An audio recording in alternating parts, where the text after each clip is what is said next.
दिवस के पावन अवसर पर विद्यालय में पधारे हुए सभी ग्रामवासी मंच पर विराजमान, क्योंकि अभी सरपंच साहब ने बार बार कहा है कि भाई समय बहुत थोड़ा सा है, तो मैं उद्बोधन में ज़्यादा समय न देते हुए सम्मानित मंच, गणमान्य नागरिक बंधुओं, विद्वान साथियों, बहनों, प्यारे बच्चों, आज का बहुत महत्वपूर्ण अवसर है। अवसर कई रूप में है, बहुत सारे शब्दों के द्वारा कुर्बानी दी गई, सर्वस्व न्योछावर कर दिया गया।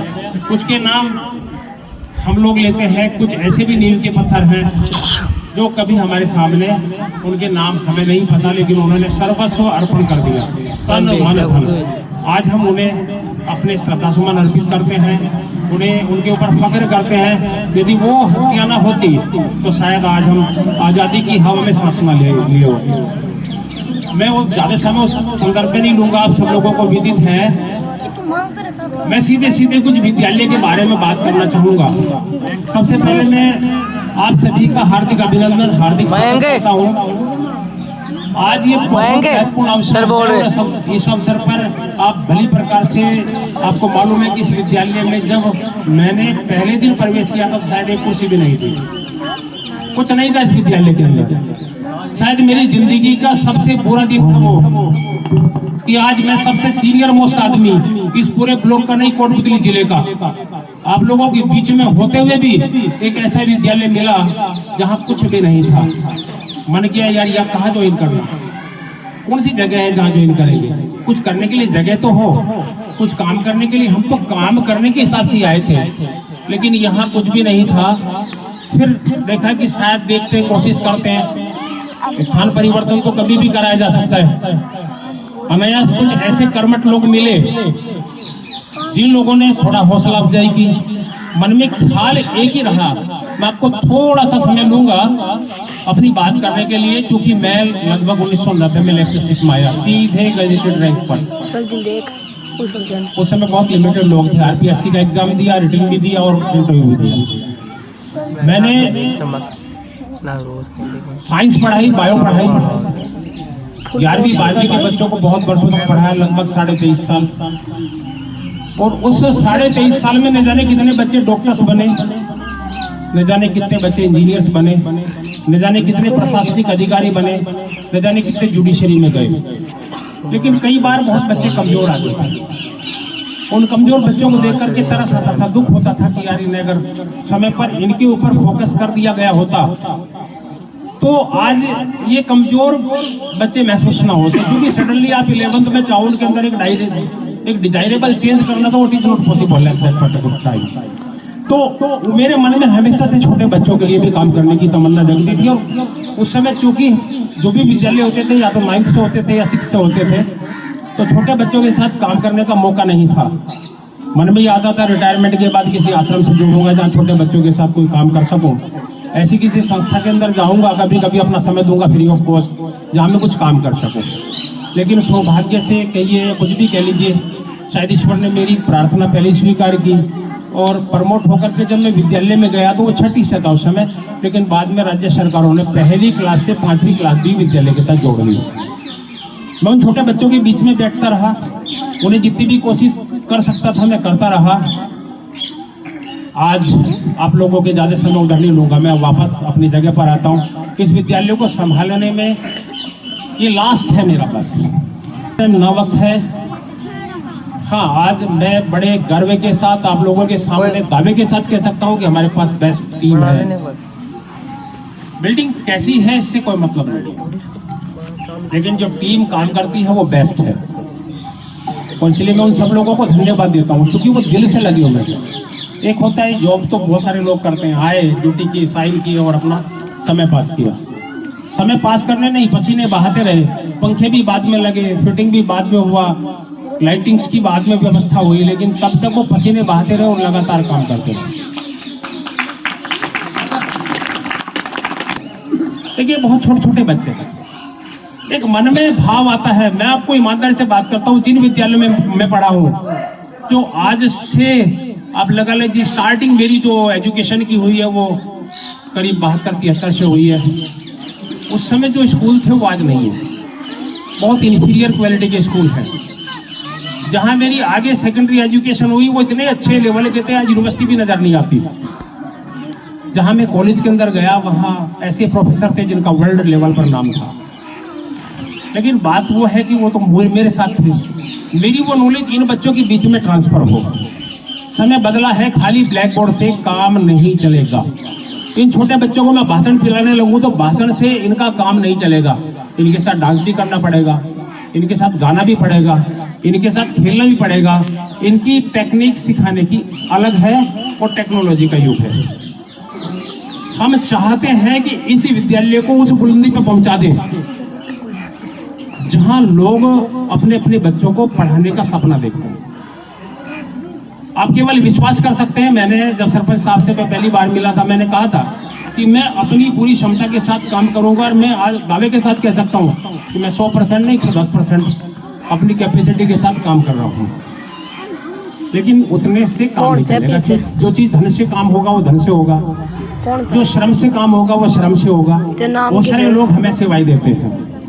अभी माननीय सुभाष जी छीलवाल का मैं हृदय से आभारी हूँ। मेरी आपसे मुलाकात भी नहीं हुई थी उससे पहले। मेरे मन में था कि यहाँ वाटर कूलर भी हो, चूँकि बहुत सारे बच्चे पानी पीते हैं, और आपने शायद हमारी भावना को पहले पकड़ लिया और हमने आपसे मुलाकात भी नहीं की, और इससे पहले हमारे सामने एक ठंडे पानी की व्यवस्था हो गई, वाटर कूलर आपकी ओर से आ गया। अभी आप ही लोग हो हमारे संदेश वाहक, आप ही हमारे भामाशाह हो। आपके सामने हम बात रखना चाहते हैं। और इन बच्चों के लिए हमें कुछ नहीं चाहिए। आप जो भी 2 रुपए देते हैं, बिल्कुल बेशक पूछिए मेरे से वो कहाँ गए मेरे पैसे। आपके उन पैसों का सही इस्तेमाल विद्यालय के अंदर होगा।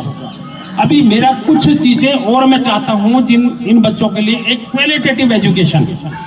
खाली आए, एडमिशन हो गया, डिग्री ले ली, सर्टिफिकेट ले लिया, पास हो गए, अगली क्लास में चले गए, इसलिए थोड़ा ही आते हैं। इन्हें जो वर्ल्ड क्लास एजुकेशन मिलनी चाहिए वो कब मिलेगी और कौन देगा? कौन से देवदूत आएंगे, किस जगह से आएंगे? तो सब हम में से ही खड़ा होना पड़ेगा। आप लोग एक यहाँ के बहुत बड़े भामाशाह हैं, छोटे छोटे अंश से बहुत बड़ा काम हो जाता है। माँ सरस्वती का प्रांगण है जहाँ बच्चों का फ्यूचर बनना है। अगर हमारे बच्चे कामयाब हो गए तो हमसे सफल कौन है? और यदि सफल नहीं हुए, हम डिजायरेबल टारगेट को अचीव नहीं कर पाए, तो फिर तो कोई फायदा नहीं होगा। अब मान लीजिए सोचे भाई आ जाएगा, 6 माह में आ जाएगा, साल भर में आ जाएगा, 2 साल में आ जाएगा, पता नहीं हुआ तो आ तो जाएगा, लेकिन कल तो कल ही होता है। आज और अभी क्यों नहीं? हमेशा मेरा भाव ये रहता है कि आज और अभी क्यों नहीं? कल के लिए कौन वेट करे? कल किसने जाना, कल हम रहेंगे भी नहीं रहेंगे, क्या पता लगे। तो बहुत सारी चीजें हमें आज ही और अभी करनी है। छोटे छोटे बच्चे नर्सरी के भी अब यहाँ पर है, वाटिका शुरू हो गई। यहाँ पर हमारे पास LKG UKG के भी बच्चे हैं, 1 से 5वीं के बच्चे भी है और 6ठी से 8वीं के भी है। 9th के बच्चे 1-2 आए थे लेकिन वो वापस चले गए। अभी हमारे पास 6 पोस्ट भी सैंक्शन हो गई 2nd ग्रेड की, तो कोई दिक्कत नहीं, नेक्स्ट ईयर आ जाएंगे सारे वाला। अभी हमें इन बच्चों को बहुत शानदार जो क्वालिटेटिव एजुकेशन है वो मिलनी चाहिए। उसके लिए कुछ चीज़ों की आवश्यकता पड़ेगी। सबसे पहले हमारी आवश्यकता है सुरक्षा। आप जानते हैं सारी बिल्डिंग के अंदर जो गेट है वो नहीं है, तो मेन गेट की आवश्यकता सबसे पहली आवश्यकता है। ये बच्चे हम लोग क्लास में पढ़ाते हैं, कई बार चुपके से बाहर निकल जाते हैं, लेकिन छोटी सी बच्ची अभी मेरे पास भी बैठी थी, वो चुपके से निकल करके रोड पे चली गई। मैं ऑफिस में था, ये इधर बच्ची है छोटी सी, कि चुपके से इसने किसी को, अपने चाचा को या किसी देख लिया यहाँ पर, और देखने के बाद ये दौड़ी चली गई। बात यह है कि आप हर घड़ी नजर नहीं रख सकते। गेट बंद हो जाएगा तो बच्चा बाहर जाने से पहले 6 बार सोचेगा, हमसे हमारे संपर्क में रहेगा। सुरक्षा सबसे इम्पोर्टेंट है, एजुकेशन बाद में है। तो मेन गेट इसका बने, अच्छा या जैसा भी बने, मैं नहीं कहता बहुत भव्य बनाइए, लेकिन आपके सामने है, यदि गेट नहीं होगा तो विद्यालय की सुरक्षा नहीं हो पाएगी। जिसके मन में कभी भी आ जाए, जिसके मन में कभी भी चल दे, फिर तो नहीं काम बनेगा। देखिए डिसिप्लिन बहुत इंपॉर्टेंट है, सुरक्षा बहुत इंपॉर्टेंट है। दूसरी चीज है, अभी बच्चों के लिए इन्वर्टर और बैटरी हमने काफी प्रयास किया था, लेकिन वो हमारा सफल नहीं हो पाया कि भाई चलो कहीं से किसी तरह से टुकड़ों में हो जाए, किसी और तरीके से हो जाए, वो अभी तक हमारा नहीं हो पाया। तीसरी चीज मैं जो बता रहा हूँ, जो क्वालिटेटिव एजुकेशन की मैं बात कर रहा हूँ छोटे बच्चों की, क्योंकि देखिए सौभाग्य से मैं एक बात और आप लोगों को कह देना चाहता हूँ कि हमारे पास बेस्ट स्टाफ है जो टेक्नोलॉजिकली भी साउंड है। बहुत सारे विद्यालयों के अंदर वो सब नहीं है। सौभाग्य से मैं भी हूँ, मैं किसी से सुपीरियर नहीं मानता तो इन्फीरियर भी किसी से नहीं मानता। तो इसलिए यहाँ पर जो चीज हम देना चाह रहे हैं उसके लिए हमें LED की जरूरत पड़ेगी। छोटे बच्चों के साथ एक बच्चे को आप देखिए बैठाइए, उसे बैठाना चाहे, खेलता रहता है, बात आपकी सुनता नहीं है, काम करता नहीं है, लेकिन जरा मोबाइल के अंदर उसे कार्टून दिखा दे तो अब वो 2 घंटे भी नहीं हिलेगा। तो हमें शिफ्ट करना पड़ेगा उसकी मानसिकता को ध्यान में रखते हुए पढ़ाई की तरफ। ऐसे हमारे पास कंटेंट्स अवेलेबल है छोटे छोटे बच्चों के लिए, जो उन्हें हम LED के माध्यम से, मोबाइल नहीं दे सकते क्योंकि उससे आंखें खराब होंगी, लेकिन हम इन छोटे बच्चे, जो मैंने भी नर्सरी LKG UKG की बात की, यहाँ से संभालना है इन बालकों को। यही देश के फ्यूचर हैं कल। हम धीरे धीरे रिटायर्ड होते चले जाएंगे, ये जगह खाली करके कहीं दुनिया में चले जाएंगे, लेकिन ये देश की भविष्य है बच्चे। इनके लिए हम लोग जितना भी हमसे संभव हो सके, आप लोग प्रयास करोगे तो काम बनेगा। एक हमें चाहिए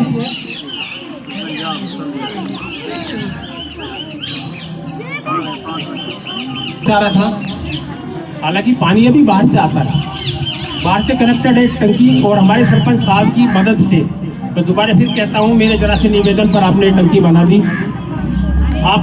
मैंने एक लेटर लिख के दिया आपको, और आपने तुरंत उसे मैडम से मिल करके अपनी पूरी शक्ति लगा करके विद्यालय में 4 कमरे तैयार कर दिए, और लैट्रिन वगैरह बन जाएंगे, अभी लेट बात बन जाएंगे। उसके लिए खड्डा खुदा हुआ है, वो थोड़ा सा अभी सरपंच साहब ने कहा भी है कि उसके ऊपर हमारा दबाव नहीं है। जो यहाँ ठेकेदार है उसे पेमेंट बाहर से बाहर हो जाता है। अगर उसका पेमेंट हमारे हाथों होता तो उसकी हिम्मत नहीं थी कि एक कदम भी इधर से इधर हिला देता, लेकिन खैर उसने हमें जो हम चाहते थे जून के लास्ट तक हमें मिल जाए, वो नहीं मिल पाए, पर मिल जाएंगे ऐसी हमें उम्मीद है, और देना ही पड़ेगा। एक हमारे विद्यालय के अंदर हमें पानी का, अभी ये बोरिंग हमने देखा है कि इसमें पानी है लगभग 50 फुट, जैसे हमने पाइप निकलवाए इसमें से, तो 50 फुट के ऊपर ही पानी है और नीचे तक काफी पानी है। अब पता नहीं कौन सी धारा इधर से निकल के आ गई, लेकिन ये विद्यालय का सौभाग्य है, ये खुश होने की बात है कि हमें पानी उपलब्ध हुआ है। सिंगल फेज मोटर यहाँ लग जाएगी तो पानी की समस्या विद्यालय की सेपरेट हो जाएगी, वहाँ के गांव के लिए चलती रहेगी, तो एक बहुत बड़ी समस्या का समाधान हो जाएगा। एक और है विद्यालय में, आप देखते हो जैसे यहाँ से सफाई हो जाएगी है तो इंटरलॉकिंग, इस मैदान में इंटरलॉकिंग, ताकि मिट्टी यहाँ से अंदर न जा सके, नीट एंड क्लीन कैंपस हमारा बना रहे। एक चीज और मैं कहना चाहता हूँ, यहाँ पर हमारी एकदम सख्त आवश्यकता है टीन शेड, जो बच्चों के लिए भोजन मिलता है, भोजन तो मिले लेकिन वो क्वालिटेटिव भी हो और वो साफ सुथरा हो, उसकी प्योरिटी, उसकी क्वालिटी दोनों इम्पोर्टेंट है। भोजन के साथ साथ सरकार ने जो साधन उपलब्ध करवाए हैं, क्या करवाए सरकार ने, तो भी कुछ नहीं किया, कागज दिया था हमें केवल, आज तक अभी तक तो कुछ नहीं मिला। सारा यहाँ लग जाता है, लेकिन दुर्भाग्य की बात है कि सरकार के जो नुमाइंदे ऊपर बैठे हुए हैं उनकी समझ में नहीं आया कि आपने डीमर्ज करके विद्यालय बनाया है, तो इस विद्यालय के अंदर कुछ भी नहीं है, 0 फैसिलिटी है, तो सबसे पहले विद्यालय चलाने के लिए कुछ फंड भी होना चाहिए, लेकिन वहां तक तो हमारी बात पहुंचती नहीं है। इसलिए जहां तक पहुंचती है वहां तक हम पहुंचाने की आपके पास कोशिश कर रहे हैं कि ध्यान दें। तो टीन शेड यदि लग जाए, हमारे पास पाइप तो उसमें से निकल गए कुछ, लेकिन उसके ऊपर टीन की चद्दरें लग जाएगी तो ये साफ सुथरा इधर का खाना बनाने का सिस्टम हो जाएगा। और एक सबसे इम्पोर्टेंट इन्हीं के साथ साथ, ये सारी इम्पोर्टेंट है, सबसे इम्पोर्टेंट नहीं कहूंगा, ये पीछे मैंने लिया है। आज के समय में यदि बच्चे टेक्नोलॉजिकली साउंड नहीं होते, चाहे आप MA कर ले, BEd कर ले, MEd कर ले, PhD कर ले, सब अंगूठा छाप ही है। अगर देखा जाए, जब तक उन्हें कंप्यूटर नहीं आएगा, कंप्यूटर में बहुत सारी चीजें, हम चाहते हैं कि कुछ कंप्यूटर्स हमारे पास हों और ये बच्चे उस कंप्यूटर के ऊपर काम करें। यहाँ ऐसी टीम पता नहीं दोबारा फिर कभी आएगी या नहीं आएगी। आज हमारे पास टीम है, बहुत शानदार काम कर रही है, और आप लोगों से मैं बस यही कह सकता हूँ कि यदि किसी की कोई प्रॉब्लम्स भी है, निसंदेह मुझे कहें, आप बताएं, हम क्योंकि आप लोगों के साथ मिलकर के एक परिवर्तन की तरफ बढ़े हुए हैं, और एक परिवर्तन ऐसा नहीं है जो परंपरागत स्कूलों के अंदर है, ये इंग्लिश मीडियम स्कूल है। कल फ्यूचर में वही बच्चे आगे कामयाबी की तरफ बढ़ेंगे जो इंग्लिश मीडियम में पढ़े हुए होंगे। अभी आपने देखा महात्मा गांधी स्कूलों के अंदर संविदा के ऊपर कुछ लोगों को लिया गया, हिंदी मीडियम का कोई बच्चा नहीं लिया जा रहा उसमें, सारे वो बच्चे लिए जा रहे हैं जो इंग्लिश मीडियम से पढ़ करके आए हैं। इसलिए इन बच्चों का फ्यूचर प्राइवेट सेक्टर में जाए या गवर्नमेंट सेक्टर में आए, वहाँ पर इंग्लिश मीडियम का पढ़ा लिखा होना आवश्यक है। और उस सब के लिए आपके क्या गांव में एक इंग्लिश मीडियम स्कूल खुल गया है जिसमें कोई पैसा नहीं लग रहा। प्राइवेट स्कूल में हम एडमिशन करवाते तो 15 से 30 हजार रुपए एक बच्चे के लगते हैं, या तो क्या लगेगा। एक बार यदि मैं कहता अभिभावक की ठान ले 1000 रुपए भी कर ले तो एक बार में सारी समस्या का समाधान हो जाए, लेकिन ऐसा होता नहीं। हम अगर 200 रुपए के लिए कहते हैं तो वो यहाँ से आना ही बंद कर देता है। तो देखिए, आप लोग अगर ठान लेंगे, देखिए जैसे हमारे स्टाफ ने हमने ठाना है, आप लोग भी ऐसे ठान लें तो फिर ये मंजिल दूर नहीं है, ये मंजिल बहुत पास है। हम सच में आजाद कभी होंगे, ठीक है ना। हमें प्रशासनिक लेवल पर, ब्यूरोक्रेसी के लेवल पर, हम ना डेमोक्रेटिक लेवल पर आज़ादी मिली है, लेकिन बच्चों को एक बहुत अच्छी क्वालिटेटिव एजुकेशन मिले तभी उसका हमें फायदा हो पाएगा। मैं ज़्यादा समय नहीं लूँगा, आप सबका पुनः हार्दिक अभिनंदन, हार्दिक स्वागत। एक बात और मैं कहना चाहता हूँ, बहुत सारे ऐसे भामाशाहों के मैं नाम नहीं ले पाया जिन लोगों ने लगातार हमें मदद की है। हमारे अनिल जी शर्मा प्रति वर्ष हमें टेंट का सामान लगाना भी, टेंट का सामान भी फ्री ऑफ कॉस्ट उपलब्ध कराते हैं। साल भर में 2 बार जरूरत पड़े या 3 बार जरूरत पड़े, बस केवल फोन कर देते हैं और जो भी चीज हम मांगते हैं, इन्होंने कभी किसी चीज में कोई कोताही नहीं की, तुरंत इन्होंने हमें सहयोग किया है। सभी जोरदार तालियों से उनका भी स्वागत करेंगे। हमारे ऐसे बहुत सारे लोग हैं, अभी आपके सामने वो लिस्ट डिक्लेयर कर दी जाएगी जिनके द्वारा, पहले तो हम कर चुके जिन लोगों का हमारे पास जो भी पैसा आया, अभी कुछ पंखे भी आए हुए हैं, उनका आपके सामने डिक्लेरेशन हो जाएगा। ऐसे अनेक लोगों ने बहुत सारी मदद की है, उन सबका मैं तहे दिल से हार्दिक अभिनंदन करता हूँ, हार्दिक स्वागत करता हूँ। आपका एक एक पैसा बच्चों के भविष्य के निर्माण में काम आएगा। आप निसंदेह बिल्कुल किसी प्रकार का कोई संकोच न रखें, अपनी प्रायोरिटी में विद्यालय को रखें, विद्यालय के साथ जुड़े रहें। ये नहीं कि 15 अगस्त और 26 जनवरी में आए, बीच में आए, हमसे मिलते रहें, विद्यालय के प्रोग्रेस के बारे में जानें, अपने सुझाव दें और इस विद्यालय को हम चरम पर ले जाना चाहेंगे। बहुत बहुत धन्यवाद पुनः, आप सब लोग आए, मैं हृदय से आपका अभिनंदन, हार्दिक स्वागत करता हूँ। हमारे ऐसे बहुत सारे लोग हैं, अब जैसे महेश जी की बात करें तो महेश जी हमारे बीच में आपको फ्री ऑफ कॉस्ट सब कुछ उपलब्ध करवाते हैं। जितना फिटिंग का काम होता है, रात दिन कभी भी कैसे भी आप सभी काम है। खैली राम जी, खैली राम जी सैनी, उन्होंने भी हमें समय पर जो भी मदद मांगी की और पंखे भी कई उपलब्ध कराए। हमारे जितने भी भामाशाह है, एक एक करके नाम लेंगे तो, क्योंकि बगैर आप लोगों के सहयोग के पॉसिबल नहीं है। मैं आपको कहता हूँ, देखिए क्वालिटेटिव एजुकेशन के लिए हमें आज कुछ टेक्नोलॉजी के साथ जुड़ना ही पड़ेगा, इसलिए आप लोगों का सहयोग चाहिए। पुनः हार्दिक अभिनंदन, हार्दिक स्वागत, बहुत बहुत धन्यवाद।